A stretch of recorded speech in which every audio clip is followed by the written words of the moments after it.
মার্কিন ধনকুবের ও প্রযুক্তি উদ্যোক্তা ইলন মাস্ক মার্কিন প্রেসিডেন্ট ডোনাল্ড ট্রাম্পের গঠিত শান্তি পরিষদ নিয়ে ব্যঙ্গাত্মক মন্তব্য করেছেন। তার মতে, এই বোর্ডের নাম শান্তি না হয়ে টুকরো হওয়া উচিত ছিল। সুইজারল্যান্ডের দাভোসে বিশ্ব অর্থনৈতিক ফোরামের এক প্যানেল আলোচনায় তিনি এ মন্তব্য করেন।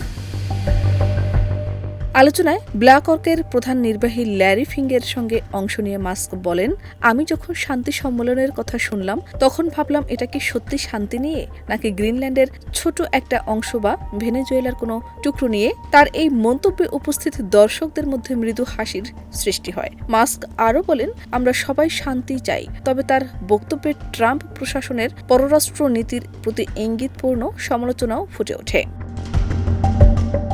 ট্রাম্পের নেতৃত্বে গঠিত এই শান্তি পরিষদ শুরুতে গাজা যুদ্ধবিরতি পরিকল্পনা তদারকির জন্য একটি ছোট আন্তর্জাতিক উদ্যোগ হিসেবে ভাবা হয়েছিল, কিন্তু পরে ট্রাম্প প্রশাসন এই পরিষদের পরিধি বাড়ানোর পরিকল্পনা নেয়। এতে একাধিক দেশকে যুক্ত করা হয়েছে এবং ভবিষ্যতে আন্তর্জাতিক বিভিন্ন সংঘাত নিরসনে মধ্যস্থতাকারীর ভূমিকা রাখার ইঙ্গিতও দেওয়া হয়েছে।